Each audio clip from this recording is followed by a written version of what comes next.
All right, welcome everybody. Hello, and thank you guys for being here for the Splinter Talk Show. We are now on episode 3, and not only can you listen here live on YouTube, I have taken the full 5 minutes to set up a podcast on Anchor. So now you can also listen Spotify, Apple, on the road, Anchor, whatever, all those podcast platforms. You guys know the deal. And today we will be talking about some of our underrated, undervalued Chaos Legion cards, as well as a little bit of the Town Hall news. But first, let's intro the guests here. Starting with a new one, which some of you guys may recognize if you've popped over to the YGG. What is it called again? The Battle Knights? No. Why am I messing this up? The Weekend Challenge. Weekend Challenge. The Weekend Challenge. My goodness. Okay. Well, that was a horrible start. Battle Knights is fine. We'll call it whatever we want. The big giveaway that happens. He's just There we go. writing There that we down. go. He's like, Battle Knights. That's Battle, not bad. battle. There's something with Splinterlands and a fight. Battle Knights. Is that with an N or a K? Yeah. I like that. Oh, So, Last Dragon, here we go again. Last Dragon, weekly battles. Here we go. YGG, tell us a little bit about yourself. Go. hey everybody! My name is Jeff. I'm Last Dragon. I have been over with YGG for almost the past year. I started with Splinterlands pretty much probably June of last year. So there were still Untamed packs. There was still land for $20. Like it was pretty odd. Yeah, I bought land for $20. It's crazy. I actually heard Night AV come and talk on a town hall. And I said, hey, I wonder what YGG is all about. So I kind of went and got involved with those guys over there. I became the lead community ambassador there. We started another major stream with all the community leaders there as well, and called Game Hunters. So I know that we have kind of had stuff going on with Luke. We've had stuff going on with Dwayne. Like we just absolutely love to collaborate with a lot of different people. We just launched our YGG SPL sub DAO. The first round of tokens, I think, happened like 2 months ago. And then we're getting ready on the 18th of this month for the second round for badge holders. Sweet. So all of that's going really, really well. So we're in the process right now of basically bringing all of the YGG guilds together kind of under one roof. We know that Splinterlands does not, I mean, you can have up to like 25 if you have a maxed out guild. So there's a lot of individual guilds. There's like 19 individual guilds that are all flying the YGG banner right now. We have like 321 players. And so I do a ton of coordination with all of that community and just keeping us moving. So it's kind of what I do. I'm relatively new to crypto. I've only been in for about the past year as well. And absolutely love Splinterlands and love everything they're about. Yeah, well, it's awesome to have you on. I know I've joined you guys on your stream, so it's awesome to have you now finally here. in Yeah, the crew we've talked about it a lot. Yeah, absolutely. Absolutely. Thanks for It's been great. joining. We also now have another guest that's making a new appearance, SigmaPatton. Welcome, and tell everyone a little bit about yourself. What's going on? My Twitch or my Discord name's Sigma, but in Splinterlands and everything, I go by the tag Rogue. So Rogue Patton. I've been playing Splinterlands for about 6 months. Kind of hit it really heavy. I've got if you can't tell, I have a background in trading cards, and Force of Will was my last major game that I was playing. I was the team captain for Rogues Guild, the most competitive team in North America for Force of Will. And my last competitive season was 2019 before COVID. It was awesome. I played big tournaments from Las Vegas to Atlantic City, played in Toronto, actually won my Worlds invite in Toronto. Just a fantastic time. And so trading cards has always been my life. And so when I stumbled into crypto, accidentally finding trading cards here, it was a blessing. It was an absolute blessing because I have always struggled with like my friends that want to play trading card games online because it never made sense to me. Like, why would anybody want to play Magic or MTGA, like Magic the Gathering Arena? Why would anybody want to play Hearthstone or Legends of Runeterra or any of these big online trading card games? Because you have no ownership over those cards. You know what I mean? Like, that's it. You put in the money, you can play the cards, but there's no revenue stream from that. Like this piece of cardboard's worth money. You know what I mean? Like, in all those other games, it's not worth anything. And so I've always known the value of trading cards. And so just stumbling into crypto, finding out about NFTs, and just figuring out that there is a whole trading card world here, man, I was hooked. So then along the way, I just while I was doing everything with the Rogues Guild, we had a Twitch channel. I was doing podcasts. I was a big member I was a big figure in the community.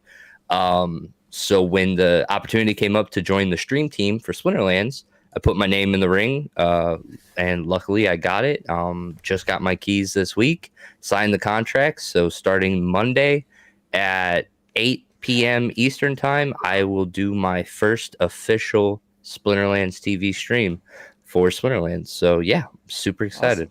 Awesome. That's awesome to have you on the stream team. I'll be a part of that as well, and so is Jim. And yeah, it's cool to have someone that's so familiar with card games, and that you've literally been competing at international tournaments as a card player. And it'll be really interesting to hear your perspective, moving into the NFT space in Splinterland. So I'm glad that you're here. Thank you for joining us. And last but not least, everyone already knows you, so maybe you don't even need to say anything. But hi, Jim. Oh, hey guys. I just want to say, Sigma, welcome. I am also a huge card game player myself. Magic tends to be my number one. I go to, I used to go to Star City Games tournaments. Nice. And those, if people don't really know, there's like the Pro Tour, which was like the highest for Magic, and which is Wizards of the Coast official. And then Star City Games tournament is like right underneath it in terms of really the overall competitiveness and the acknowledgement that you can really get for it. So great to have another huge card game player. I also used to play Force of Will, but in my area, it just kind of fell through the roof. No, that was everybody. There at the end, it was, it's still going. It's absolutely still going. But it's a small. I've actually never heard of that. It's a small niche community, very loyal players. It's really big in Japan. That's where I hear. Last I knew, but every card game's big in Japan. So a lot of waifu. Which is why they win all of my tournaments that I set up. It's just the same players over and over. Yeah. Cool. Ernest Japan Samurai. That's a good guild. I see them often. Oh yeah. Well, thanks for being here, Jim. Again, that's number 2 for you. So now you are tied for the record with Steve. So if you're on next week and he's not on, then you can just take the crowning championship there by episode 4. So there you go. Yeah, I can do that. All right. You're on your way. Well, sweet. Well, thank you guys for joining me. Let's talk some Splinterland, since this is indeed the Splinter Talk show. Starting with a little bit of the Town Hall before we fight over some Chaos Legion cards here today. I don't know, did you guys all watch the Town Hall, or at least look at the quick article on Peak? Oh, yes. Okay, so I don't know if, initial thoughts, I'll go into maybe some specific questions here, but to me, there wasn't anything that really jumped out that crazy to me, but I want to hear your guys' thoughts. Was there anything, a big highlight to you that was important? Tyler Jorgen was a guy. What my mom would call him would be like a used car salesman. He had the most energy, that's for sure. Yeah, he was super energetic, very talkative, which is good. I think he did a great job. Yeah, and so you're obviously referencing the Nifty. Is what they call Nifty? NFT arcade. Yeah, Nifty arcade jumping into the game here and creating lots of scholarships. Their goal was to make 200 Gold League accounts to create scholarships. So definitely a lot of assets. Looking also to be the #1 guild in Splinterland. So Last Dragon, I don't know. Are you sweating over there as YGG? I don't even know what is No. YGG ranked as your top guild.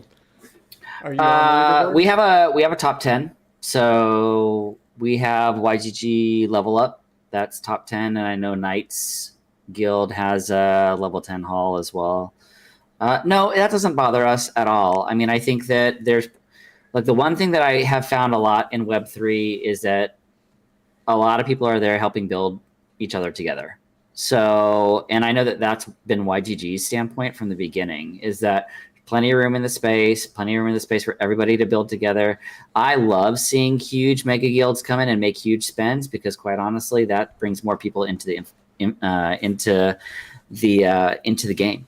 And so why wouldn't I like people like coming in and dropping huge amounts of cash? And honestly, as soon as these Chaos Legion packs are gone, historically, all the prices start going up. So buy them all, as far as I'm concerned. I've done the buys I want to do.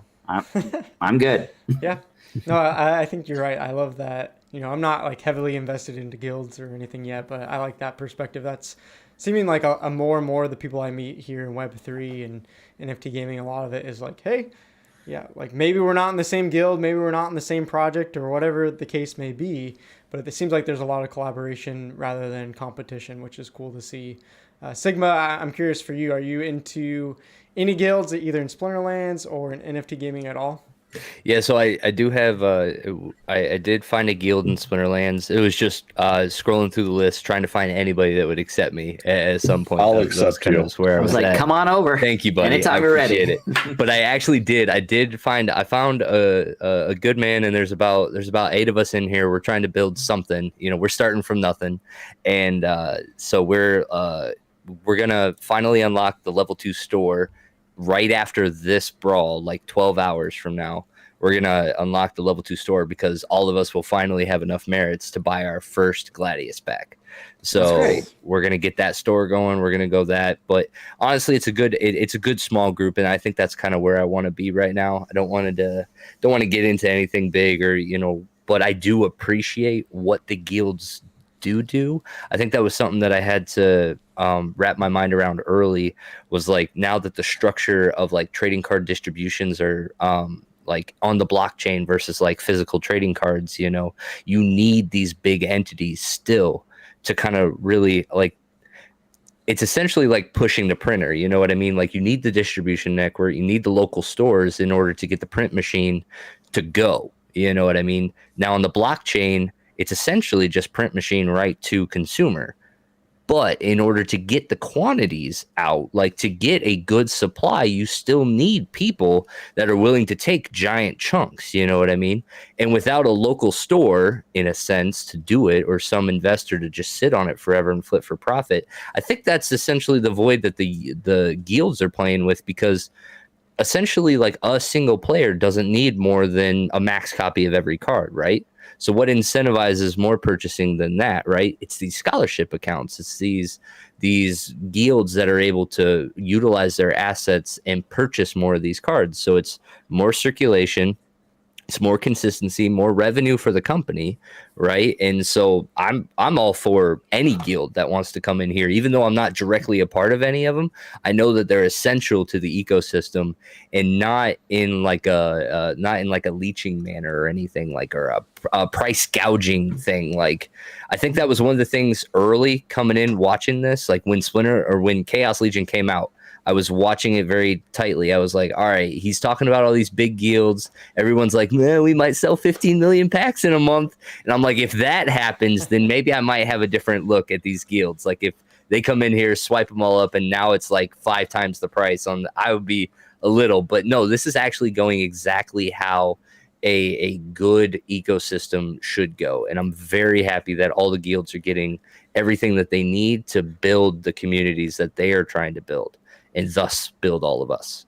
It's been interesting if you look in Web3 in general, and a lot of the projects that have these hype cycles, right? And the hype cycle comes and it boosts the token, and then all the big guilds. You know, we could talk about Pegaxi in regards to that as well. Like I wasn't gonna say it. Everybody, I wasn't gonna say no, it. I'm in Pegaxi, so I'll say that right up front. Like I'm in it. I got in it before the hype cycle hit. It's been very good to me. I've already ROI'd. I just have learned over a year, like you just don't buy at the top. Like guys, if the Pegas cost $3,000, just wait, because the hype cycle is going to end and then it's going to crash right back down and be more reasonable. And I think that we've seen that with Axie. I think we've seen that with Pegaxi. And I think the thing that I really, really appreciate about Splinterlands is, yeah, the hype cycle is there, but with card games in general, and I think we've seen this with the Gods Unchained as well, is that the new set allows for the longevity. And it, just like Magic the Gathering, just like Hearthstone, just like any trading card game, because we already know, right? Like we know what's coming after Chaos Legion. And we know that the SPS token is crazy important for those that want to buy the next set. So the utility that's there is also kind of, no, we're not seeing DEC prices where they were back in August and September, but it doesn't matter because right now, everybody that was complaining about all these prices for, like, you couldn't get a card for what, less than $5, even a common in Untamed. And now, you know, we were telling people left and right, just wait. As soon as the cycle resets, you're going to find cards for a penny again. You're going to find cards for 3 cents again. It's going to come. You're going to find gold foils for under $1. It's going to be all right. Just wait. And sure enough, that's what's happened until they sell out. And I'm hoping that we'll see that cycle repeat itself. Yeah, So, I mean, I think it needs to be for the long-term sustainability of the game, just like you said. And I think that's kind of a perfect segue into one of the other things they talked about, which was, you know, speaking of new card sets, the modern and wild format were saying they're about 50% done. They gave that kind of back end date as, you know, end of April, but hopefully more like a month away. So I don't know about you guys, but I'm very excited because I'm tired of not having those alpha betas or some of those promo cards that just come in and wreck me time and time again, especially now that I've hit gold. I feel like all those players have so many old cards. So I'm pretty excited for it. Jim, is this a big deal to you, or what are your thoughts there? Well, at first I would say I was worried, and I was more so looking forward to the modern format. But the more I play it, and it's like I'm pretty much only using a lot of the newer cards, and you can kind of go toe to toe with people. And I also play in silver and gold as well, and my stuff isn't maxed out for gold; it's maxed out for silver. So, I mean, yeah, even with that like handicap in gold, I'm still able to destroy people. So I think the time frame that we've had now of people being worried about that, like you were saying, us not having the old cards, they printed out some really good new cards in Chaos Legion, things that can really compete with the other stuff. I mean, sure, there's no like Lord of Darkness, but yeah, they have some really good stuff. don't you guys feel like the balance that we've seen that has come, like, I think that's the thing that I have liked the most about the Splinterlands team. I don't know what you know, software or QA or whatever he runs in the background before he actually releases cards, but like, I don't know. I don't know if I've never seen a balance. I've never seen someone come out and say, hey, this card's way overpowered. Like, it just seems like it's not like Axie where it's like, okay, by the way, this card now that you guys, or this Axie that you guys all bred and spent thousands of dollars on, like, sorry, we're going to nerf it. Oh, and we're going to nerf it mid-season at that. So there goes your $1,000 for whatever, you know. Well, they did changes, but that was before the release of Chaos Legion. And when they sent out the link to like the testing server, and then you were able to see like every single card that they had. And it was the same thing of they didn't nerf a whole lot of cards, I don't believe. I think Grund used to have stun. So they got rid of the stun on Grun, but then they also buffed Kelia because she used to be two armor. 2 armor. Yeah, 2 armor. So then they removed the 1 and then gave her the +1 speed. Yeah. So they do make the changes. It's just they don't want to they do make it the in the changes test. once they print. Not Right. when the card's actually printed and Exactly. when money's it doesn't been put happen into when it. it goes live. You know what I mean? Mhm. Like somebody that spends is really $100 on a impressive. card. You know, There's only 1 card on the top of my head that they're looking to change, but and that's also on my undervalued list. So, we can't, you we'll can't be give the going I over can't it. spoil it yet. But no, I we'll be think it's going over actually it. a testament to the game itself, which is really interesting because like, you know, coming from a like traditional trading card games, and this is actually something we do that we see in Gods Unchained right now, is anytime you play a trading card game that involves a deck and a meta that's involved with a deck, and I can bring that same deck with me all the time, the same 30 cards, the same whatever, you get a different type of balance that you have to have, because you can have OP, you can have very powerful decks, right? And there's nothing stopping this guy from showing up to every match with that one powerful entity, right? Splinterlands is designed in a way that where it's almost kind of like Kron, for an example, right? Kron's like an absolute killer down in bronze and silver, right? Anybody that owns it, it's hard to beat. Absolutely hard to beat. I'm finding out the Mustang's really good at it, though. Anyway, side note.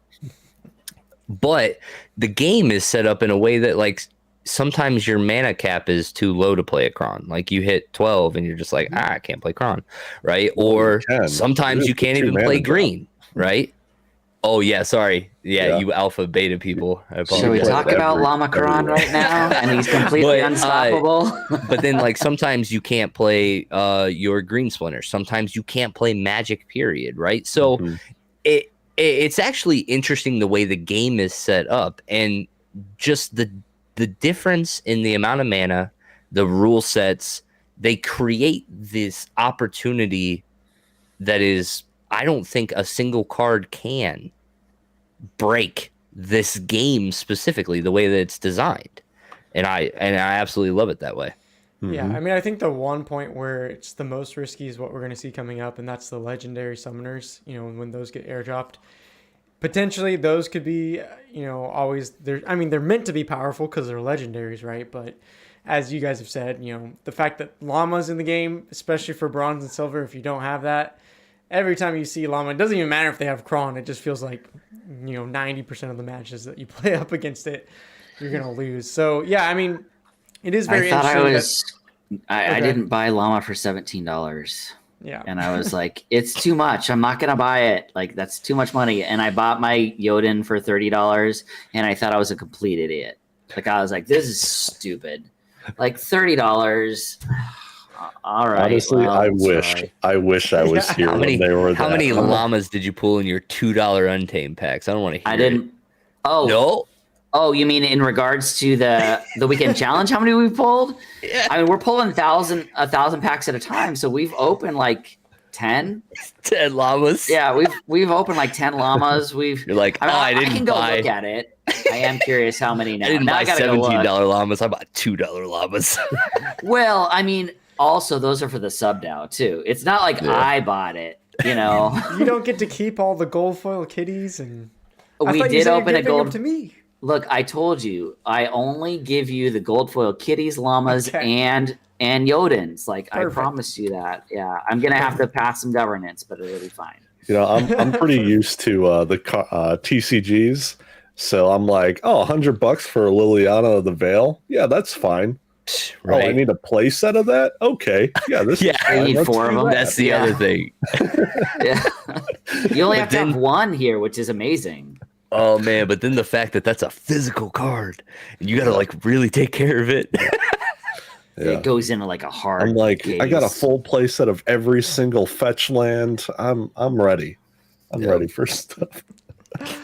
Hey, you wanna wish play a I game? could've No, bought it's too cards when expensive. They were $2 and $17. Don't even look at my cards wrong. Like, if something goes wrong with these cards, they're not going to be mint anymore. No, that's, yeah. Oh, man. But no, Okay, I'm well, in terms of the legendaries that are coming out, though, I'm actually kind of really excited for this opportunity because, like, I think what we found with legendaries in Chaos is there's plenty. absolutely plenty. With the player base that we have right now, like as we're talking here with like the $17 llamas and all that stuff, like that was a thing in the past that was for those players. Now we're going to have that same opportunity. It's going to be with these new legendaries. They're not going to come out and stay at $100 some. We're talking about 30,000 copies that are probably going to be airdropped by the time that we get to this point, right? Just to keep up with the distribution of the other legendaries. So like we're talking $30 max that we're going to be paying for these awesome cards, you know? I think 30 is quite low when some of the, you know, like Queen Mycelia and Quicks is already 30. They're all less than 30. I mean, Quicks is already 30, and I'm assuming that these legendary airdrops are going to be more powerful than Quicks. I think that people also that are going through their second or third cycle, I'm not talking about the OGs that have been here since alpha. Like for myself, like I know there's a reason why everybody is holding their cards right now or their packs right now. Like everybody's holding it because they want the chance for it to actually drop in the pack. Right. Because a whole bunch of us, like I didn't buy enough to get airdrops. I don't think Luke did. You know, there's a lot of us that didn't, and it's like, well, I'm not gonna drop $20,000-$30,000. Jim's like, I might have dropped enough to be just fine. Oh, sorry. I know I did. When I was talking about all my fetch lands and my Lilianas, you didn't get the picture that I have money. I'm getting airdrops. All right, well, we can talk more about cards here in a second, but I do want to, one more quick thing that they mentioned that I want to get your guys' thoughts on is their tabletop game that they're talking about, and they've mentioned it before. They threw up a picture, you can see on the screen, Dr. Blight first miniature out there. I'm curious to hear your guys' thoughts. One, is this interesting to you at all? Like, would this be something you would actually go out and buy? And then second, what do you think it actually means for the company? For, you know, is there going to be a relationship between that and the NFT, or is it just the fact that, hey, if it's good for the company and the company can find success with it, it's, you know, good for all of us anyways? Give me some of your thoughts on this tabletop. Can I start? I mean, you look very excited, so go for it, Jim. So, some of you guys here know my channel, Hobbies and Happiness, is all about tabletop board gaming. I used to work at a card shop or a tabletop game store, and so just hearing this, I'm ready for it. I'm gonna have to contact Aggro, contact whoever I need to be like, maybe I could get like a demo of this, beta test it for you. We could put it live on stream, whatever you need. And so yeah, I'm stoked. I can't wait. Yeah, I think this is one of those like transitioning from, you know, physical games in person to blockchain gaming, where it's just kind of me in front of the computer. There is that missing element of like live community and face to face that I do absolutely miss. I 100% miss it. Nothing compares to sitting across from your opponent and picking up reads live in person. 100%. So I am 100% looking forward to something Splinterlands associated that I can have in my home and that I can play, you know, with, you know, maybe I can get wifey involved, you know, maybe as my kids get older, like that's kind of a game that we play that doesn't have anything to do with the physical online, right? But it's a game that we can introduce into our home. Like I have a bookshelf of games, you know, and so I will always back that kind of community gaming. Absolutely. I would like to see it pair somewhat to the trading card game online, even if it's like, I don't know, buy the thing, gets a QR code for like a card in the game. Something along those lines. Cool.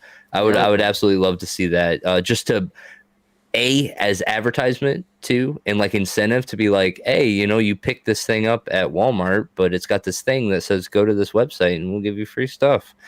So maybe they'll go to the website and get some free stuff. Same thing. Know? Pokemon pack still. Magic is 100%. Now getting into it as well. I think the biggest mistake that we're seeing from a lot of Web3 gaming that Splinterlands does not seem to be making is that you have an IP that you've created and it can go well beyond the game. And whether this is a tabletop Dr. Blight or whether this is a statue, that's like, there is demand for that. I think Axie has 100% missed the boat. I think they could have sold $1 million in merchandise by now if they had been smart about making sure that they were creating official Axie Infinity gear. And that is pure profit for them. Like, they don't have to worry about sharing that. They could have just made like a plushie. They are plushies. They're digital plushies. Right, exactly. Axie pillow in real life. And I know a lot of people kind of like third party, like did some stuff and things like that. Like, we saw that happen. But the fact that Splinterlands is being so proactive about it is why I even said this last year at the end of the year stream. Like, Splinterlands is 100% one of the biggest dark horses for 2022 for me, and I think they were a huge dark horse for last year as well. You've got a team that's been working on this 3 to 4 years, and they're not even thinking like small. They're thinking big and expanding immediately. And seeing this sort of thing happen shows that the vision behind Splinterlands goes well beyond just this card game. I think it's great. They also weren't even advertising at all for the last 3 years, or even now, really. I guess, well, they have this stuff going on with Waka and Imagine Dragons. So that's like the start of their advertising. So that they were also saying that this year is when they want to go hard on advertising. Yeah, and I think something that people don't realize too is the power of word of mouth marketing. I think there's been more and more studies coming out saying like, yeah, the organic word of mouth passing on to friends is way more impactful than, hey, Waka made a tweet about it, or, you know, whoever they can get, Taylor Swift. I don't care who, Ed Sheeran, you know, with their Warner deal. I think what you said, Sigma, of, hey, if you can get some friends together that have never heard about Splinterlands, but you pull out this cool tabletop game and they enjoy the game and it's fun and it's engaging, they get to know some of the characters. I think that's a much easier sell to then introduce those friends to, hey, there's also a card game version online, versus just saying like, hey, Bob, do you want to jump online? I'll show you how to buy some NFTs. Let me introduce you to this blockchain game. They're going to be like, what the hell are you talking about? NFT, everyone's like, whoa, don't we hate that? We're Web 2. We don't talk about NFT. We don't talk about Bruno NFT. You know, so like kind of along those lines, like lore is super big. So this is like a Force of Will comic book that they did with the art from the trading card game, right? And they put so much effort into their lore, and that's kind of what the community really stuck on. And I would say that Splinterlands is 100% on par with that. I absolutely love the audio readings that they're doing now, like that audio storytelling that they're putting out on YouTube. Oh my goodness. Like seriously, in that last one, I didn't see the one today yet, but like, oh my God, I love my little scavos now. Like my little scavos. I just, oh man, I felt for him, man. I was like, when he got roasted by the Chaos, spoiler alert, roasted by the Chaos Dragon, I was like, Scavo, no! It's like my boy. Our more Chaos Dragon, yes. I love it, Chaos Dragon. It's all your fault. I know it is my fault because I don't want to be the last anymore. But I think along those lines, like look at it, even with League of Legends coming out with Arcane, and which all of us love. Oh my gosh. If you look at that, like people want that, like get like they have, that's my whole point. Like they are building these huge IPs around all of these cards. And I mean, I don't know what the inspiration for like Jotun and Llama and all of those were. Have they really said what the inspiration was? Those were made by people during the pre-sale of Untamed, so we don't really know. That's my point. Like this is their IP, and it's something everybody's talking about. You know, oh my gosh, I don't have a Jotun. Oh my gosh, I don't have a Llama. By the way, just so you know, we have in 2,000 packs that we've opened, we have opened 5 Llamas. 5. We have opened 1, 2, 3, 4, 5, 6 Jotuns. And we have opened 1, 2, 3, 4, 5, 6, 7, 8, 9, 10 kitties and 1 gold kitty. So, Jeez. and there's still 3,000 packs to go. Just so Wow. So come hang out. Like if you guys want to come hang out with us, I keep trying to get Luke to come hang out with us. On Saturday nights. I'm like, Luke, sick, bro, man. we're opening and now I'm really gone this cool weekend. cards. I know. Like, I want to come be on, there. man. I need to be there. The other thing I was really excited about, Nate started talking about this, and I think I've talked to Luke about it and Dwayne as well. Making a D&D setting for Splinterlands, and I think it was last week or this week, I don't remember. Nate was talking about how he would love to come out and make an RPG book with the setting, the characters, whatever stats needed, jobs, classes, everything for like a 5e Splinterlands. And I was like, yes, please. Let's set it up like Geek and Sundry does, Critical Role. It's like, get on the official Splinterlands, have a DM, get people playing every single week or whatever it is. Man, if I could roll Grund stats, I'd feel good. Grund or Grum? Grund. Oh. There you go. Yeah, I mean, I already have a D&D character based on Grum, so I love what you're saying, Jim. They need to get it out there. Right? More and more. I'll help. Nate, give me a call. I'm good at balancing stuff, creation. There you go. I've been doing it for years. Talk to Jim. All right, well, I one more topic real quick. I don't know if you guys care about this or not, but Peak Monsters releasing their own token, PKM. I don't know how many of you guys... I use Peak Monsters all the time, so I was like... I'm happy just to get a free token. Sure, why not? Was this a big deal to you guys at all, this news coming out this week? 100%. At first, I was pretty excited, but then I was like, well, what is it going to do? What is it going to give us? I was like, all right, worst case scenario, I just sell it or something like that, or just sit on it.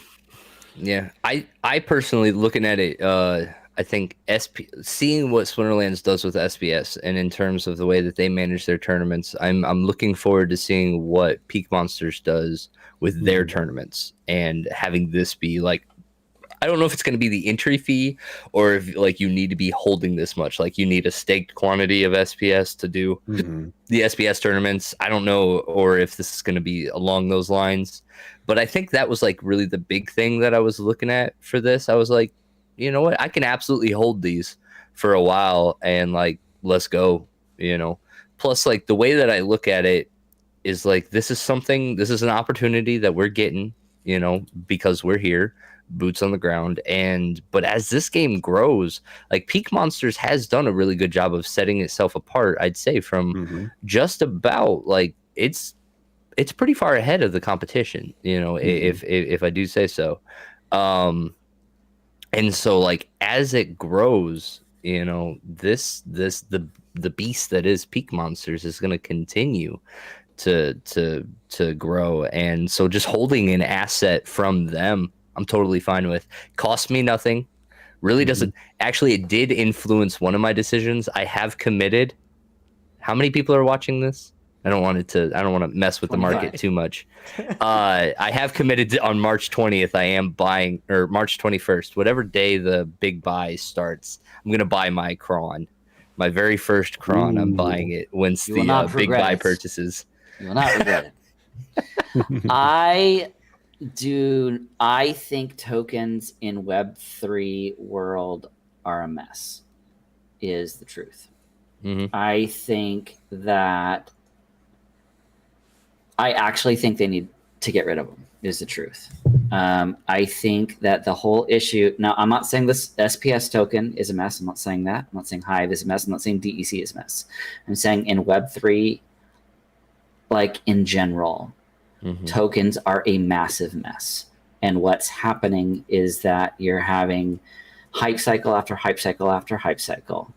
And you're having people that are getting burned over and over and over. And I think that the biggest reason is because there is no utility attached to these tokens. and there's no reason to hold them, so it's nothing but sell pressure. I think, again, Pegaxis, in my opinion, has even done it right, like where they are trying to reduce the sell pressure. They've got tons of burning mechanics. They've got more burning mechanics coming in. And we had Space Misfits on a couple weeks ago on Game Hunters, and their dev team said something that made a ton of sense. It was like, it doesn't matter what you do. There will constantly be people wanting to extract value out of these tokens every time you put it in. And there is always going to be winners that get in early, and there's always going to be losers that get wrapped up in the hype cycle, and then they never want to touch Web3 ever again. Yeah. And it's my biggest concern in regards to all of us living in the United States, in regards to the FCC getting in the middle of this and saying, this is a security, and if you've made this, then we're going to tax you 40% on all of it. And if you've lost, well, too bad, so sad.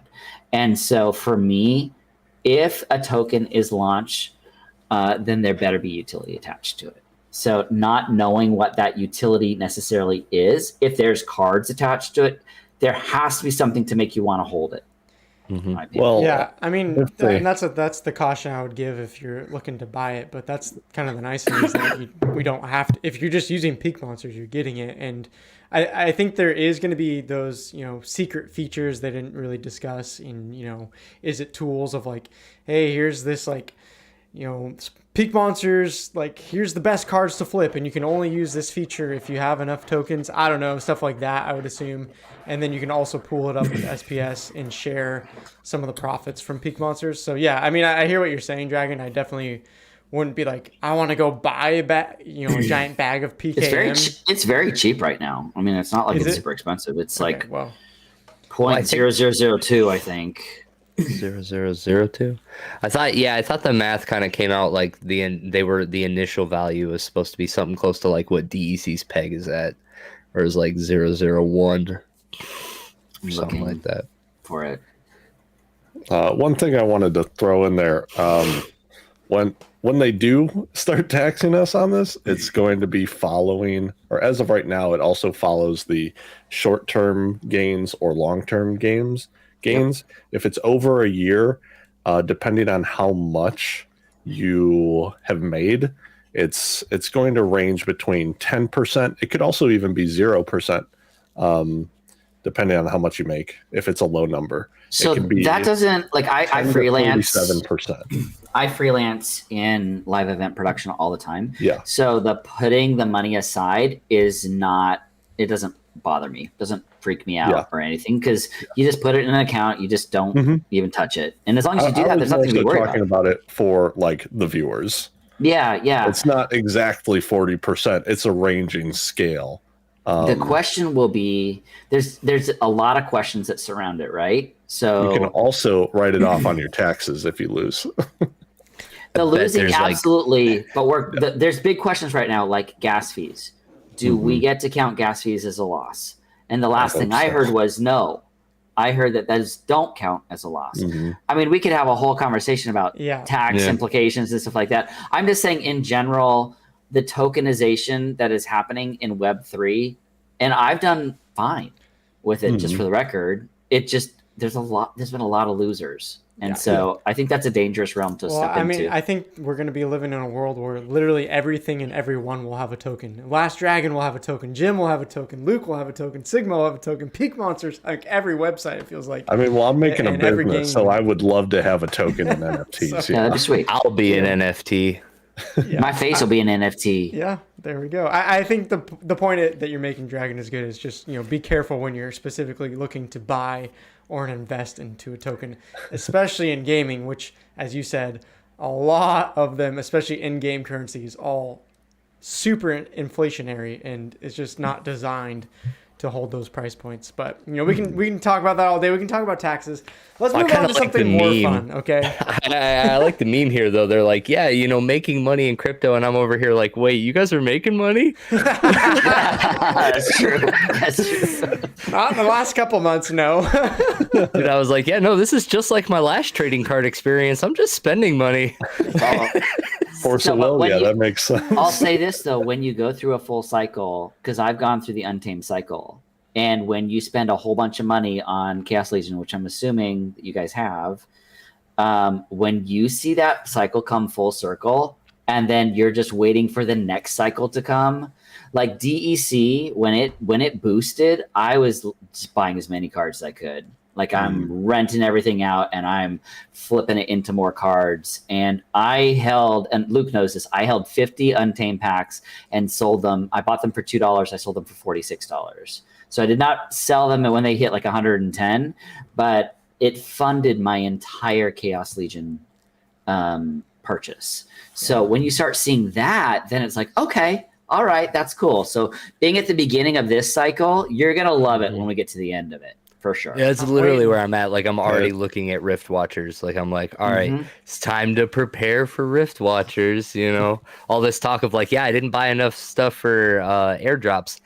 This is the only set that's gonna happen. Right. We'll be good. We'll be good from here.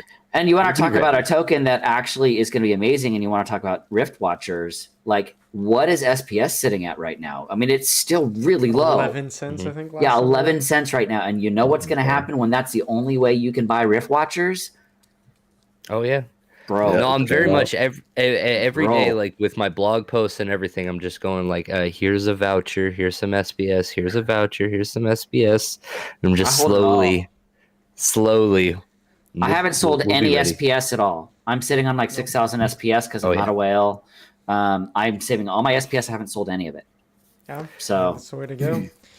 Don't ever sell. Come on, diamond hands forever. Diamond Not hands. even to your grave. Just always never- hold it. you know, The tournaments make it easy for me to hold. Can't get to hold taxed and if you stake don't take it SPS. out. right there. Right there. That's it. Unrealized gains. That's the proper term for that. He speaks the truth. He speaks the truth. Unrealized All right, gains. guys, we got to move on. We got to move on to battling each other here. Let's talk a little more fun. Let's have a little more debate here going on. So let's jump in. I want to hear top 5 underrated, undervalued cards from Chaos Legion. We'll start by everyone going around giving their number 5. Maybe we can give a little commentary, see if we agree or disagree with one another, and we can just battle it out. So, Jim, I'm going to start with you. I'm going to call you out. We're going to get your number 5, and let's see if we agree or disagree here. All right, this really isn't in any specific order. Yeah, I was about to say, I'm like That's breaking all my right. Okay, you know, just order them right now, randomly, whatever you want to do. It's But fine. the first one I want to talk about, going back previously, Jin Renova. Oh, Hate you so much. Jin is that also on your Renova, list, Dragon?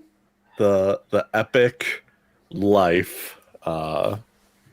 reward card. Yeah, reward card. She is one of the cards that they have stated multiple times will be getting a buff. They're changing her because if you guys didn't know, I believe it's level 5 to 6 or level 4 to 5. She doesn't get a stat increase at all. She doesn't get an ability. She doesn't get anything. So you think is it gonna be a major buff, or is it gonna be like, hey, she gets 1 extra? They health were now? saying that it wouldn't be a huge buff. It would just be a stat increase to one of her things.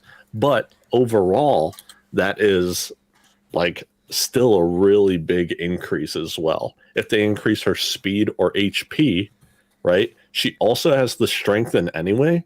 So if they increase her HP to 7, then it's also going to 8 on top of that. Which Yeah. for like you can set it up to where it's a secondary tank. It also later on gets triage as well. So even if this is in the sneak slot, then she's healing herself for 2 or 3. I forget exactly. At 8, it would be 2. Okay. I didn't remember if they like rounded up or if it's like every 2 healing cycles, then it would go to 3, something along those lines. Yeah, So I'm pretty sure 8 would go to 2, but yeah, I mean that makes sense. A stat boost. I would definitely guess it would be health because looking at it, she already has a speed increase. She already has a new ability at level 4. So in my mind, yeah, that bump to 6 or She- 7 she HP would be nice, also but I don't is- know if that's a huge factor. she's also 55 cents and there's quite a few true. copies and then also 57, so like she's really cheap, I think. Calling her cheap's not nice. Poor girl. Dragon Dang, was she on your list Jim. too? No, I realize okay. it's something else. Oh, okay. So my first one is Jin Chwala. Okay. Ooh, yeah. Jin Chwala. At that beautiful card. bronze silver league, it's fantastic. It's got thorns. It has been game changing multiple times with Dragon decks for me. I think Jin Chwala is 56 cents right now as well, just for the record, and it's an epic. So when that card gets to like $5 or $6, don't complain, because we're all going to be the same way, being like, hey, remember when we were buying that for like 50 cents? Back in the day. Back a few months ago. Back in my day. I mean, it's an interesting discussion because I see people really debate this in the YouTube comments all the time of those reward cards. They're so cheap right now. But then people always reference and go back to, well, look how many are being printed every single day and how long. I think last time I checked, maybe it's still only 30% of the way being printed. So I don't know. Is that a big deal to you guys as Undervalued? Or as you say, Dragon, do you actually think this thing will hit $5-10 one day? I think there's going to be a few things that are going to drive value here that we did not see as much last year. The big one being the focus on tournaments. We're going to see a big push on tournaments this year. Splinterlands obviously has hired Weirdbeard, and he's doing a whole bunch of stuff as well. And I think that like even like with ZenSports and stuff like that, like we've got a lot of different esports tournaments that I think that we see in 2022, and as the meta continues to shake itself out, I think that that's going to drive price as well. It'll be interesting to see if there's any like I think that Weirdbeard even said that they're looking at like draft tournaments and stuff like that, which being a Magic the Gathering player and stuff like that, like getting to do draft is very, very interesting to me.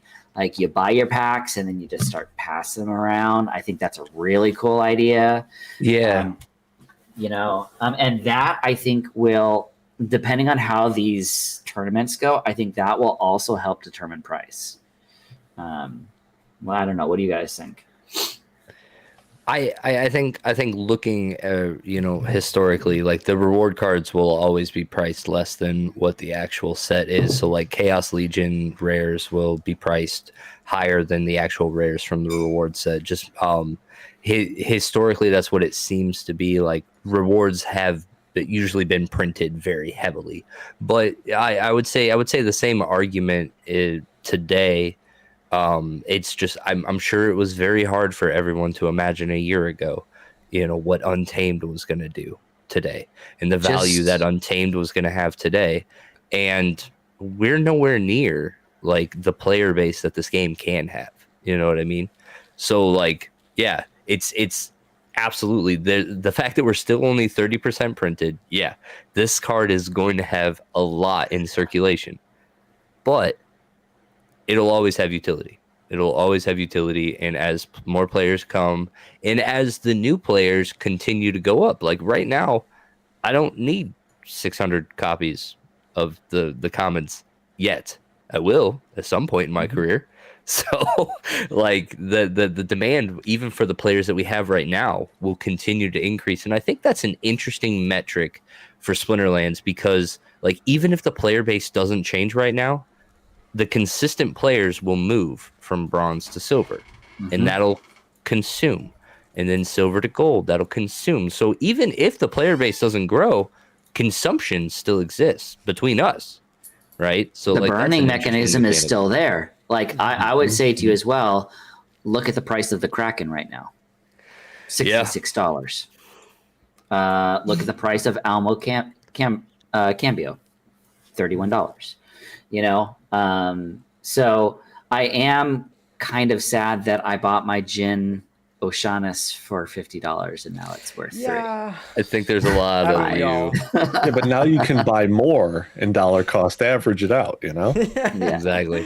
Yeah, just a couple of those, and that'll buff right out. Yeah, that's right. Like, oh, the only thing that makes me feel better is that I bought it with DEC last year, so I was totally fine with it. Yeah. I was like, all right, whatever. Well, I think the whole rental reward money. card printing argument is pretty similar to just packs selling out. I think until packs selling out, we're not going to see the cards really rise in price that much until they're printed. Why would I go, as a silver player, buy a bunch of chihuahuas when over time of playing a couple months, I'm going to earn my level 3 chihuahua anyways, right? True. And so, I think as you're saying undervalued and, underrated cards, you're potentially not, thinking next month, right? We're probably all thinking at least I'm looking 12 months to a year. Yeah. So. Like it's really hard actually to sit here and do like an undervalued thing because for me personally, when I came into the game, like everything was here, right? The hype was here. Like the reward cards were 15 cents, 17 cents, you know what I mean? And then, so now that we're down in 3, commons are down at 4 cents, right? I can buy legendaries. Like I can buy all the chaos legendaries for like $10, $15. I'm like, and it's awesome. That's amazing, right? So in my opinion, they're all undervalued, knowing from a strictly financial standpoint. Yeah, you're right, 100%.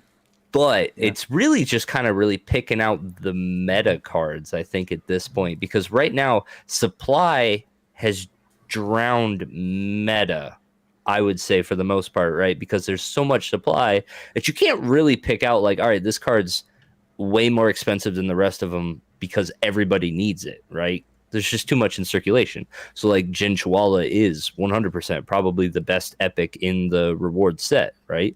And once the supply's gone and we move forward, we'll start to see it separate itself from, the rest of the pack. But anyway, I'll go into my pick. If we're going rewards, I like the Venari Bonesmith. The Bonesmith, I think, is a fantastic Little League card. I find that Life Leech does fantastic in Little League, so I'll oftentimes run the Bonesmith, the Life Zapper, Rift Wing, just put together a real solid like Little League team. And like also in Blast, like finding out in my last stream that blast damage with Life Leech also gains you life. Like that thing can get out of control really quick. That's like nuts. It feels really good. And so like Life Leech, I think, is a very underestimated, ability here in the reward set. So seeing it, where it's at, I'm just like, yeah, let's keep scooping these up. I mean, Sigma, I knew I shouldn't have invited you on my podcast because literally that was my number 1 pick here was the Venari Bonesmith. So dang it, got it. Well, that's okay. We can just agree because how many points is that worth? that's worth making this up, and the points don't matter. Points for Hufflepuff. You seem like a Hufflepuff. I see. I don't know. I'm just kidding. Like, bro. I mean, how dare you assume my house? It's true. Where's the hat? He's wearing one right now. Not the hat, though, but yeah. I mean, I totally agree with you, Sigma. I mean, this card is one that I'm constantly using. That's what I've always said is like Kelia is my go-to high mana deck, and then Thaddeus is my go-to low mana deck, and Bonesmith only being 4 mana. You of course have to get the poison on it. You have to be in silver and get the poison because without the poison, makes it so it's good. meh. But like, essentially, you can just throw in a whole backline team. I don't even sometimes put in a tank. I just use Shadowy Presence up front, 4 HP, and then I say, "Hey, Bonesmith, you take care of the tank. You'll poison it eventually. You'll kill it off by yourself. Stack up enough health, and I can just focus on full sneak attack, snipe team, whatever I want." And yeah, so that's my top pick. You got before me, but you know what? We can just agree on it and double points to the Bonesmith there. I don't know, Jim Dragon. Any pushback? Do you guys use that card at all? It's a great card. Yeah, it's a really good one. I was also going to say that in Life Equalizer, it's an amazing Life card. Leech in Life Equalizer. It's just like when you already start with 10 HP and you're leeching up more. I've actually wanted to. I've wanted to create I have no artistic ability, but I almost wanted to create a meme of like Life Zapper, Bonesmith, and then the who's the undead Lich, and they have like the three of them be like a K-pop band or something, and have some of their hit songs be like their best setups. Like, and I don't know. I just wanted to have like a cover album of like Life Leech, the band, and have it like. Yeah. I run those three all the time. Album title's just 60 HP. It also gets around the no healing as well because it's gaining the life. Yeah, gets around no healing. Like, Life Leech is amazing. Mm-hmm. Yeah, I find myself using Bonesmith way more than the Life Sapper, though. I don't know if you guys feel that way, but that poison is way more worth it to me than just the other magic damage on. Oh yeah, up in silver, Life yeah, Sapper. 100%. Yeah.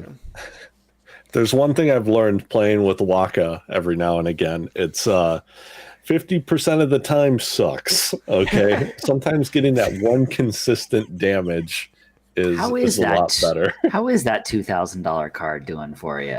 He's 1,700. Okay, he's gone down a little bit, but no, I don't actually own one. I decided. Did you rent it? Yeah, I rented it out and just to test around with it, and That's a good idea. He's okay. I mean, 50% of the time, it works every time. Yeah. I mean, is Walk on anyone's top 5?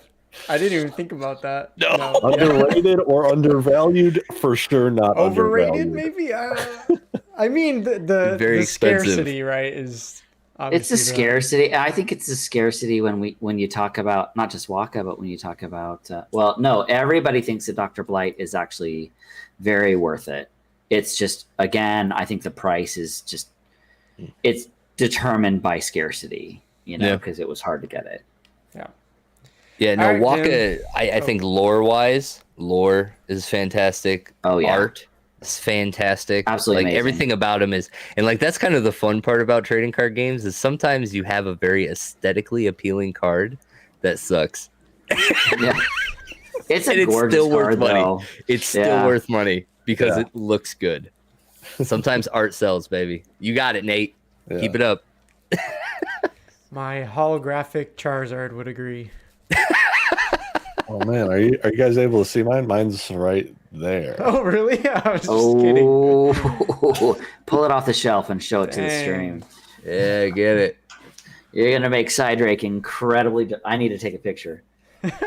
Oh, Because I'm gonna have... Of course. That thing is worth so much. All right, let me get a picture of this. To go with my Gen 1 Pokedex. Oh, wow. And it's got a Sealed? Pokedex in there? Does Like it a sealed have- Pokedex? Yeah. Did you get it? Did you get it rated? Like, did you get it No, I haven't gotten it graded yet. graded? Sorry, yeah. Yeah, it's in really good condition though. Would you trade it for a gold foil kitty? Yeah. Yeah, I think Gold foil kitty. like the Charizard's worth. I thought the Charizard's worth like $5,000, right? Ish. The gold Okay, foil. So gold foil. I don't know. Chanceus. What's like a $5,000 card? So again, mine's not shadowless, so it's not like the crazy expensive one. Gotcha. Oh man, he's busting out collections now. He's pulling. If you drop like, Oh man, there they are, the 3 starters. This is my original 151 that I collected when I was 12. Nice. he's gonna drop a Black Sadly, Lotus. My next. Charizard is from 2nd edition, so it's got that Here's little 2 on here's your it. Black Lotus, guys, right here. Here you My go. most expensive Magic card is a revised OG Dual Land of Red and Black. That's my oldest card. Okay. Man, It's I see. I sold all my cards as a kid. It's so sad. I flipped all know. my cards, so I would buy them by the case, and then I would pair them. Like I'd put them in like groups of 4 and sell them on eBay for a profit. wow. So I'd go play in Flipping the. the I'd- OG way. Hustling young. I would go to the tournaments. Like I'd play with the cards, and then I'd like when I needed them, and then I'd just sell them all. Like, oh yeah, I can make a whole bunch of money and buy more cases for the next set. That's what I would do. Flipping and turning. That's before it was cool in NFTs. You're already doing it. That's right. That's right. All right, Jim. Let's go back to our top 5 though. So give us your number 4 here. All right. We ready? Yeah. Oh, maybe. Okay. Now, this one's could be a little controversial. Ooh. Venari Wavesmith. I would agree. 100%. I would Good. agree with it. I got your back. You're good. I All agree. right, good. You're good. It's a great card. I mean, we saw it recently. Gold foil version be about $50 before Chaos Legion dropped, and I don't want to talk about that. yeah. Just hurts And then my it's heart. also its basic non-foil version was around $5. Over 5. It was over 5 for sure. Yeah. Yeah. So it's You can get 11 it right. cents. Yeah, you can get the gold foil for $2.94 right now. There you go. So essentially what we're saying is Yeah. any reward card is undervalued right now. Oh, 100%. pretty much, 100%. yeah. Especially if you want gold foils. Like that's part of my strategy for this particular round is if you're going to buy enough cards to get you to 3-star or whatever, just get the gold foil. Like, why not? Mm-hmm. You're going to get more, you're going to get more DEC. You're going to get more CP, you're going to get more card power. You're going to get everything. And it's reasonable pricing right now. If it goes to, if any of these blow up, like what happened with Untamed, you're going to more than 10x. Yeah. No, I think it's frustrating seeing what happened to O'Shaughnessy and the Venari Wavesmith because they're not bad. Like Venari Wavesmith having what is that ability? Protect for the armor? Yeah, having protect as at novice is super powerful. It's super powerful, and like so sure you don't have Ulrich anymore, and so it's not 2 magic damage. So like you got to change the strategy a little bit, but like you still plug this into some decks. Like it absolutely has a place in the meta. I mean, the funny thing is, it's literally pretty much Queen Mycelia, almost a copy, like one more mana, but pretty much the same thing. And Mycelia is like $20. Obviously, because she has the Obsidian. summoner. Yeah. She has the summoner that makes her 2 magic. Everybody loves 2 magic.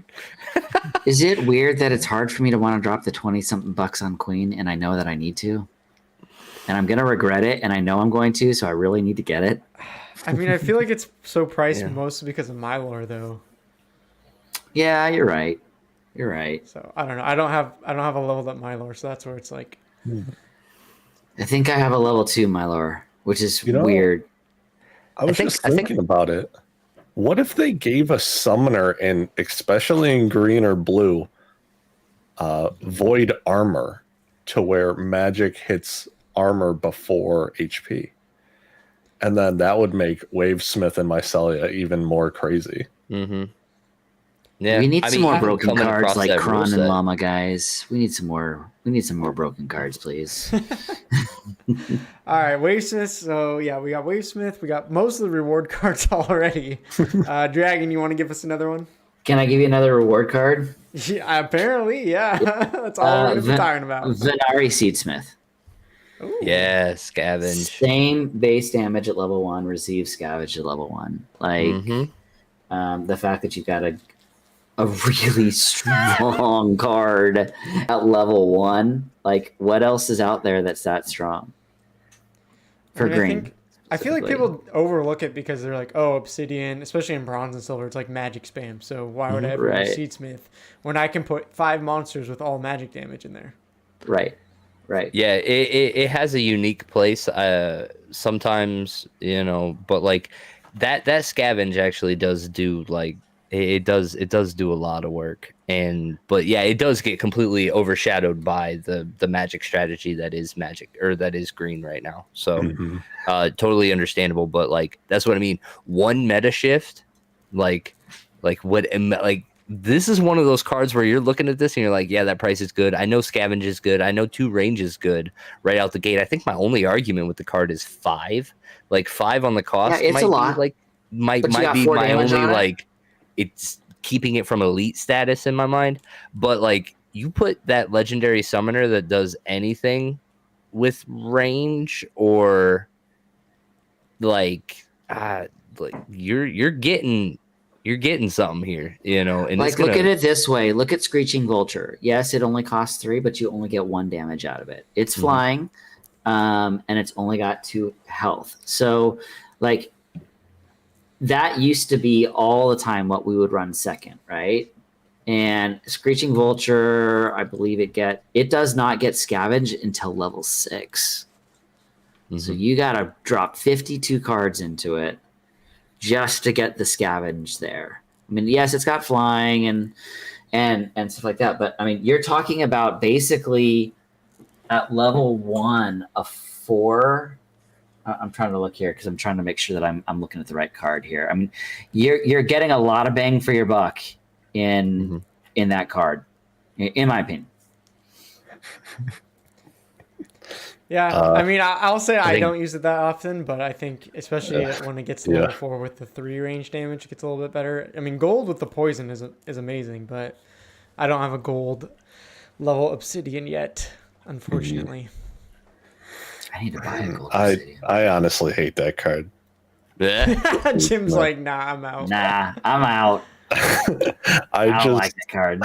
So when I was looking at the new the latest, what's her name? Isa? Uh-huh.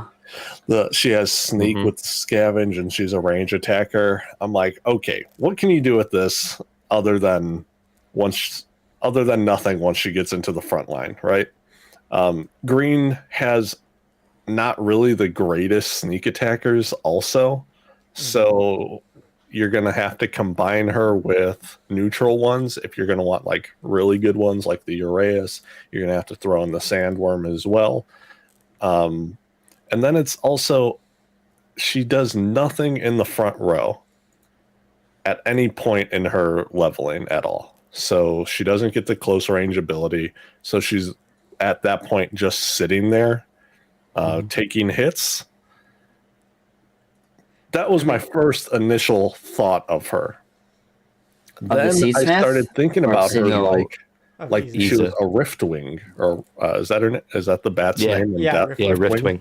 It's like, okay, Riftwing is doing. You're not going to put him in the first position most of the time, right? At least these other units can still maybe attack like once, maybe twice before they even get into that first position. So I hate the card, but it's also like I can sometimes see it. I just think they're bad. I mean, sometimes where I've used Isa and the Seedsmith is because of the scavenge, putting them actually closer to the front. And then if you're running the double heal right now, obviously we won't have that in the modern format because we lose Wood Nymph. But a double heal, if they scavenge up to like 9 health, even though they don't have any resistances, they can still tank for quite some time. Double heals in green and modern. Wood Nymph, double I'm heal. pretty sure Wood Nymph and Kilmar or something. Hilmar. What's its name? It's a 2-drop, but you Wood Nymph and Psychic. If you can get both of those in, you've got a double heal. But Wood Nymph gets it at level 1. This other card gets it at I think max silver. Yeah. Kilmar Princess. Oh, the Princess, yeah. That's really expensive though. If you're gonna go for Princess, yeah, that's a lot of money. Yeah, but it's still doable. Well, we know who to call when we need some extra cash. Oh god. All right. Well, it sounds like we're pretty split on Seedsmith here, but we'll jump to Sigma. Give us another one here. It's for sure underrated. So I'm gonna go for the only card that I've gone to market to buy a gold copy for, and that is my boy, the Scavo Chemist. Interesting. Scavo Chemist is an auto ad in every poison match that I get to run red, 100%. So like in my last stream, I kind of highlighted and I clipped specifically where I talked about this matchup and like how I think the Forgotten one, like I think more people need to own the Forgotten one. There's too many. There's too many matches where like I'm going against my opponent and he just doesn't play it, and I'm like, dude, it's like and like I said, I play down in silver, or I do novice and bronze tournaments often, and whenever I go against somebody and they're literally not playing that card, I'm like, come on, dude, it's immunity, like at stage 1, like go. But then like along those lines, pairing, like you throw that in the back line, but then you throw your normal tank up front for red, and Scavo Chemist there. And that normal tank can be Living Lava or it can be your Grum. And dude, that thing sticks around forever. That's your first immunity guy. They get through him. Here comes Forgotten One right in the back, all because my little chemist got ate by a Chaos Dragon, but he did his job before he died. All right? Scavo! Also, the Forgotten One's hitting for 4 or 5 damage. 5 with the... It's ridiculous. Oh, he's a That card is so good. So I will say that's a good strategy. That's what we saw in the ZenSports Bronze tournament every single time. The one thing I would ask though is really a card undervalued and underrated if it is only useful in one rule set, and the fact that you already get it level 1.